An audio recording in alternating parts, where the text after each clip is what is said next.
আমরা দেখতে পেলাম আসন্ন টিটিএডিসি নির্বাচনকে কেন্দ্র করে সিপিআইএম প্রার্থী তালিকা ঘোষণা হয়েছে এবং আমরা সকলেই অবগত আছি ধর্মনগরের উপনির্বাচনকে কেন্দ্র করে বিভিন্ন জল্পনা কল্পনা শুরু হয়েছিল প্রার্থী কে হতে পারেন বলে বিভিন্ন দলীয় কার্যকর্তাদের মধ্যে। এবং আজকে আমরা দেখতে পেলাম সিপিআইএম থেকে আপনাকে উপনির্বাচনের প্রার্থী ঘোষণা করা হয়েছে। তো কি বলবেন আপনার এই অনুভূতি নিয়ে? প্রথমত ত্রিপুরা উপজাতি স্বশাসিত জেলা পরিষদ নির্বাচন আসন্ন। ধর্মনগর বিধানসভা কেন্দ্রেরও উপনির্বাচন হচ্ছে। প্রত্যেকটা নির্বাচনে নির্বাচক মণ্ডলীরাই মূলত হচ্ছে গণদেবতা। এই আসন্ন নির্বাচনে আমি সকল গণদেবতাদের শ্রদ্ধা জানাই। আর বামফ্রন্ট কমিটি আজকে এই এডিসি নির্বাচনে 28টি আসনের মধ্যে 27টি আসনের প্রার্থী নাম তারা ঘোষণা করেছেন এবং ধর্মনগর বিধানসভা উপনির্বাচনেও বামফ্রন্ট মনোনীত সিপিএম প্রার্থী হিসেবে মনোনীত করেছে। আমি সেদিক থেকে আনন্দিত, গর্বিত। একটা প্রতিকূল পরিস্থিতির মধ্যে নির্বাচন হবে। গোটা রাজ্যে গত 18 সালের পরে কোনো সুষ্ঠু অবাধ শান্তিপূর্ণ নির্বাচন হয়নি।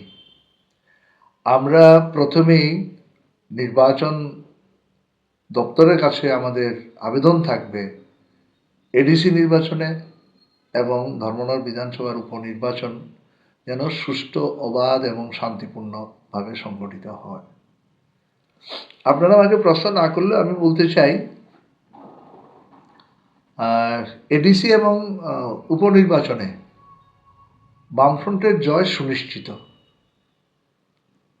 মানুষ বিক্ষুব্ধ, মানুষের প্রত্যাশা পূরণ হয়নি। গত 18 সালের নির্বাচনের আগে যে প্রতিশ্রুতিগুলো দিয়েছিল, একটি প্রতিশ্রুতিও তারা রূপায়ণ করেনি। এই প্রতিশ্রুতিগুলো কারা দিয়েছিলেন? দেশের প্রধানমন্ত্রী, দেশের তৎকালীন অর্থমন্ত্রী, বিভিন্ন কেন্দ্রীয় মন্ত্রীরা, বিভিন্ন রাজ্যে বিজেপি শাসিত রাজ্যের মুখ্যমন্ত্রীরা নানা ধরনের মিথ্যাচার, কুৎসা, অপপ্রচার সংগঠিত করেছিলেন, গণদেবতাদেরকে বিভ্রান্ত করেছিলেন। এই বিভ্রান্তির ফসলই গত 8 বছরে ত্রিপুরা রাজ্যে কোনো সুষ্ঠু নির্বাচন হয়নি। জনগণের প্রতি তাদের কোনো আস্থা নেই, সন্ত্রাসের উপর তারা নির্ভরশীল, ভোটকে তারা প্রহসনে পরিণত করেছে প্রত্যেকটা ভোটে, এবং স্বাভাবিকভাবে ক্ষমতা ধরে রাখার জন্য আশ্রয় নিয়েছে সন্ত্রাসবাদীদের, জমির দালালদের, তোলাবাজদের, লুটপাটের খলনায়কদের তারা নির্ভর করেছে। এই নির্বাচনে মানুষ পরিবর্তন চাইছে। বিপন্ন তো, সভ্যতা বিপন্ন, সংস্কৃতি বিপন্ন, শিক্ষা ব্যবস্থা সম্পূর্ণ ভেঙে পড়েছে। স্বাস্থ্য পরিষেবা কোথায়? যেটা পরিষেবা, এখন এই পরিষেবাকে বাণিজ্যিক দিকে ঠেলে দেওয়া হচ্ছে, বেসরকারীকরণের পথে ঠেলে দেওয়া হচ্ছে। বিদ্যালয় শিক্ষায় ছাত্রদের আর শিক্ষাঙ্গনে দেখা যাচ্ছে না, স্কুলে শিক্ষক নেই। বিদ্যাজ্যোতি প্রকল্পের মধ্য দিয়ে সেখানে আমাদের সাধারণ ঘরের, গরিব মধ্যবিত্ত ঘরের ছেলের মেয়েরা আজকে সেখানে ভর্তি হওয়ার সুযোগ পাচ্ছে না, বিরাট অঙ্কের ফিস দিতে হচ্ছে। এই অবস্থার মধ্যে মানুষ পরিবর্তন চাইছে, নাগরিক নিরাপত্তাকে সুনিশ্চিত করতে চাইছে। ভোট বাম শাসনে হচ্ছে উৎসবের মেজাজে, এখন ভোট প্রহসনে পরিণত হয়েছে। মানুষ পরিবর্তন চাইছে, উৎসবের মেজাজে আবার তারা ভোট দিতে চায়।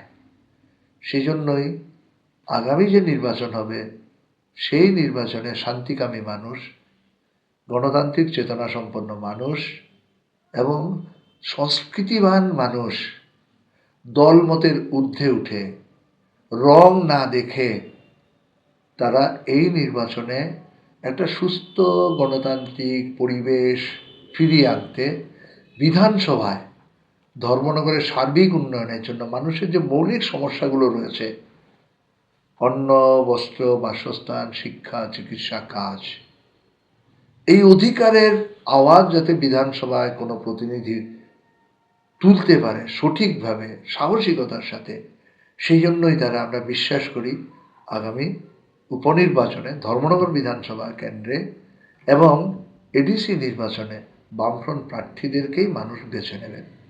আপনার প্রতিদ্বন্দ্বী হিসাবে কংগ্রেস এবং বিজেপি থেকে প্রার্থীও ঘোষণা করা হবে, কি মনে করছেন? ধর্মনগরের মানুষ কি সিপিআইএমকে চাইছে? আমরা তো বিশ্বাস করি,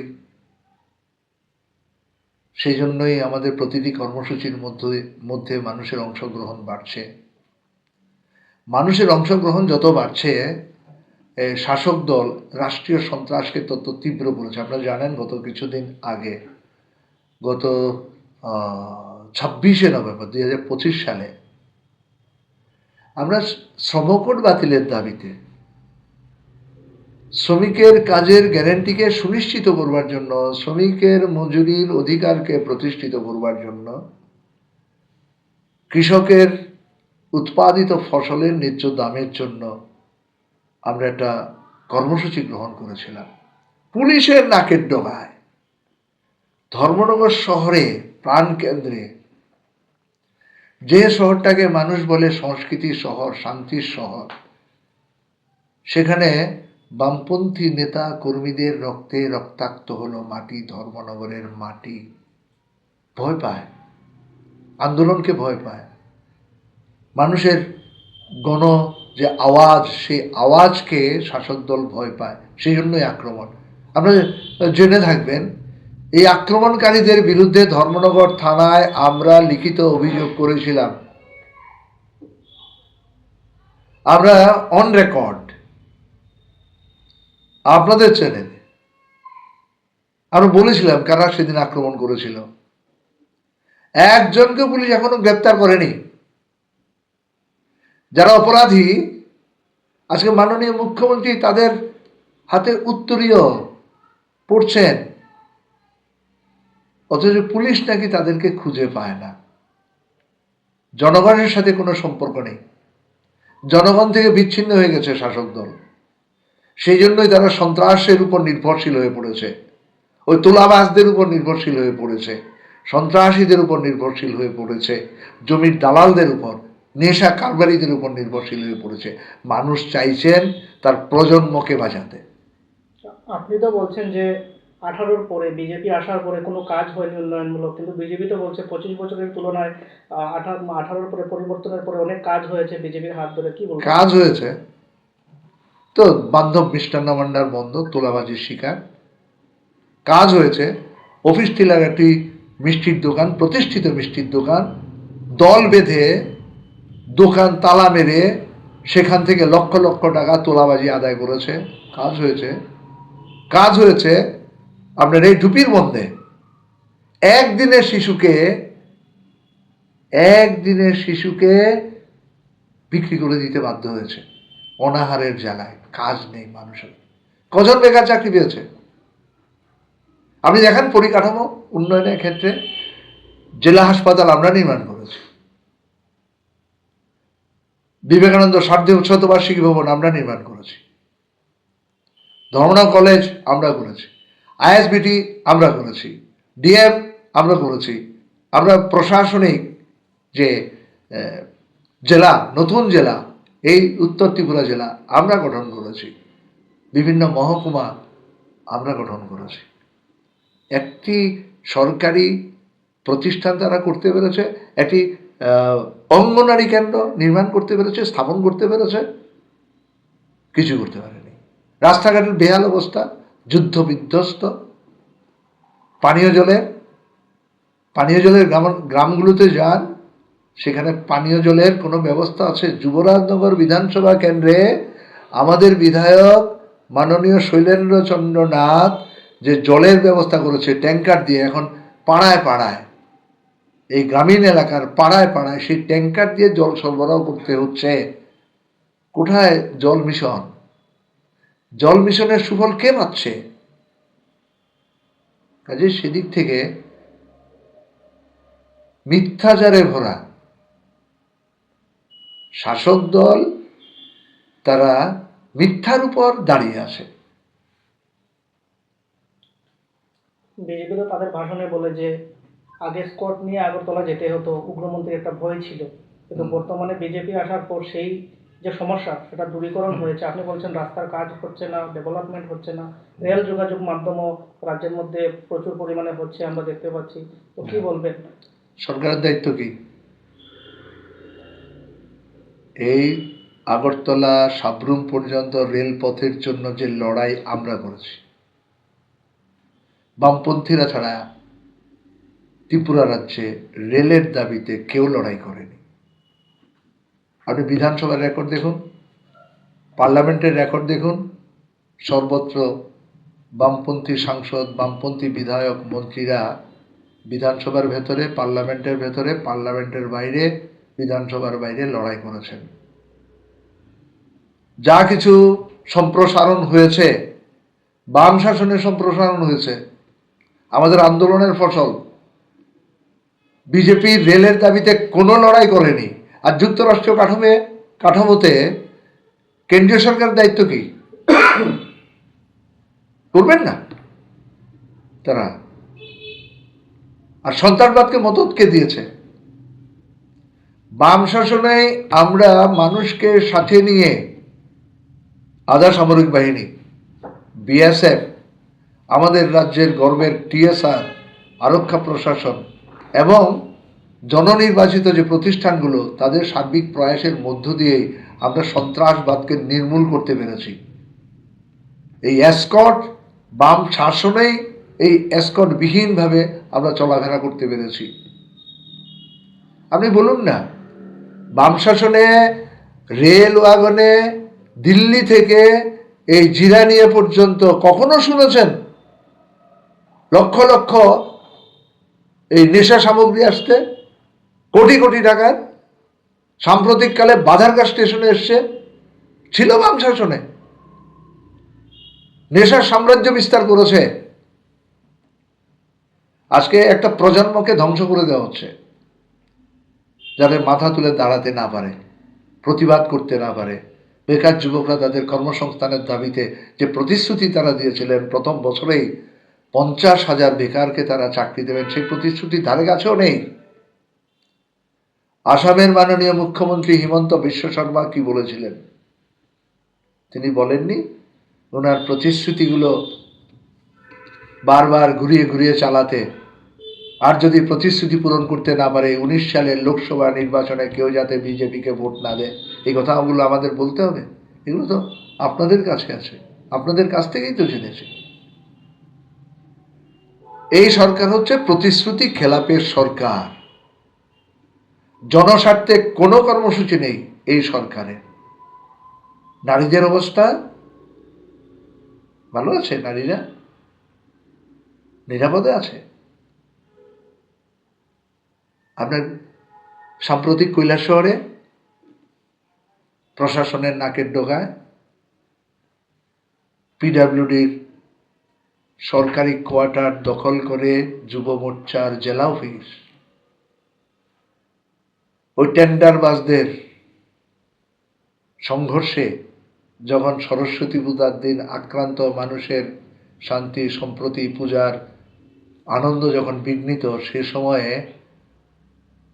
মণ্ডলের সাথে যুব মোর্চার সংঘাত, মানুষ অতিষ্ঠ, অভিযোগ লিপিবদ্ধ হলো, পুলিশ রেড করলো সেই অফিসে, যুব মোর্চার অফিসে, যেখানে মাননীয় প্রধানমন্ত্রীর ছবি লাগানো, স্বরাষ্ট্রমন্ত্রীর ছবি দেওয়া, যেখানে প্রধানমন্ত্রীর মন কি বাত অনুষ্ঠান হয়, সেখানে কি পাওয়া গেল?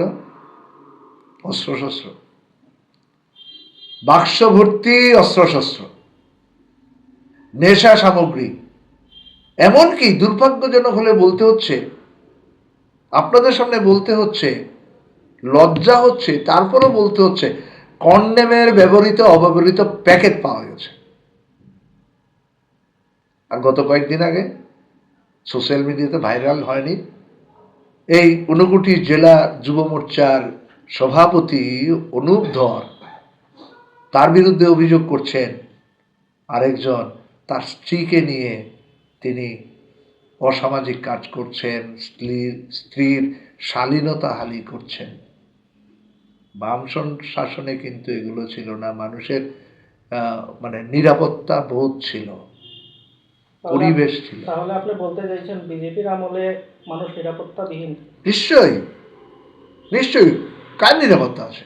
কোথায় নিরাপত্তা আছে? আপনাদের নিরাপত্তা আছে? কতজন সাংবাদিক আক্রান্ত হয়েছেন এই সময়ের মধ্যে?